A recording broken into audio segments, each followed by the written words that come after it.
Every time you help your mentee or give personalized feedback, you're building trust and rapport.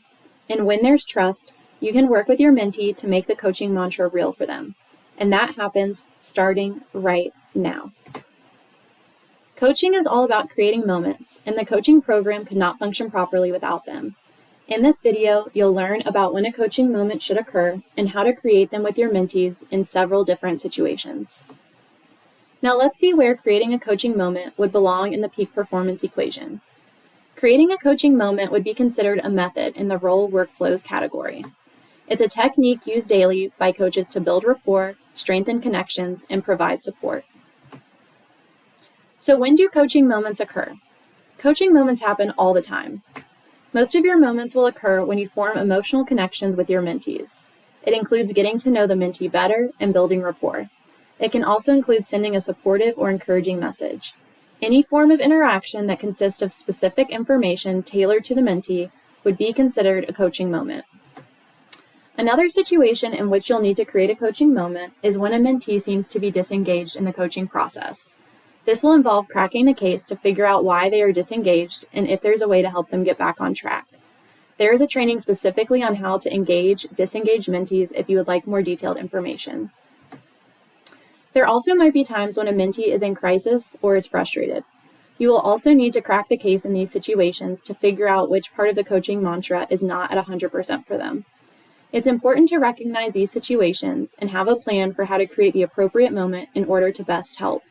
No two coaching moments will be the same, and you'll have to be flexible and exercise certain skills to crack the case, provide support, or build rapport. To make the coaching mantra a reality for your mentees, you'll need to use specific skills to create coaching moments in and out of your sessions. The first skill you need to exercise is emotional intelligence. You will need to meet the mentee where they are at and respond with empathy and understanding. The next skill is the ability to build rapport. Let your mentee know that you're on their side and that they can trust you. If your mentee trusts you, they will be more likely to open up. You also want to ask the right questions in order to reflect and validate their situation.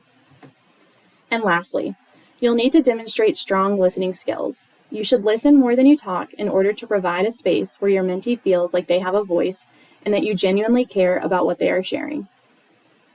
If you feel like you may struggle with one or more of these skills, feel free to take some trainings that are available in order to keep improving. Most of the time, we use moments as a general approach to gather information and learn more about our mentee. It's important to get to know them and build that connection. Asking a few simple questions can really get people to open up. Then we can use that information to figure out what is important to them, what drives morale, and that will help us tremendously when we start building out their career plans. Take notes on what is happening with the mentee in the CRM and follow up on items. Ask about sick children, travels, birthdays, and work successes. Demonstrate your genuine interest in the person and their lives. During your coaching sessions, try to dig a little. If they give a short response to something, ask them to elaborate or tell you why they feel that way. Try not to go into your sessions with your focus solely on your talking points. Be flexible and give room for the mentee to really open up and share. If you're rushing through your agenda, it will be harder to form a connection. And lastly, it never hurts to reiterate your purpose, that you want to support, encourage, uplift, and be there for them. Repeat the coaching mantra and let them know you truly want them to love their job, be great at it, and see an exciting future. This goes a long way when building trust. We want our mentees to feel that they can reach out to us for help. There are a handful of questions and statements that should be included in every coaching session to make sure you're effectively executing the coaching moment. Make sure to ask, is there anything I can do to better support you as your coach? Is there anything you need from coaching that you're not getting? You should also say a statement like, thank you for your time today. I really enjoy working with you. And thank you for being open and honest with me today. I look forward to our next meeting. These questions and statements are good to keep in mind so that you know you're providing an opportunity to build trust with every interaction. You will experience mentees who will seem disengaged. This may be when a mentee doesn't do their homework or show up to their session, or if they do show up to their session, they don't seem fully present and excited about the process. First, you can allow space. Sometimes people just have a busy week, and that's okay. You can ask if pushing back their session would help. You can say, Professional development is hard to make time for, especially if there are other more pressing things going on.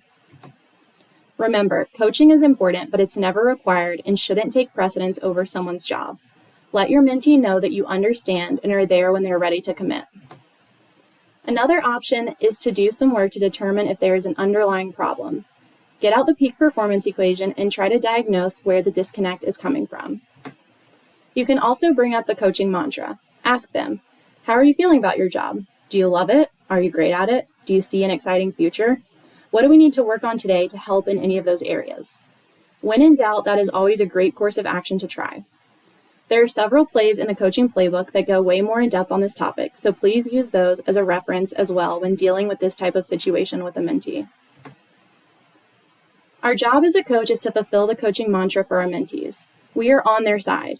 If they're not at 100% for loving their job, being great at it, and seeing an exciting future, then you'll need to pivot off the coaching path and do some work before getting back on track.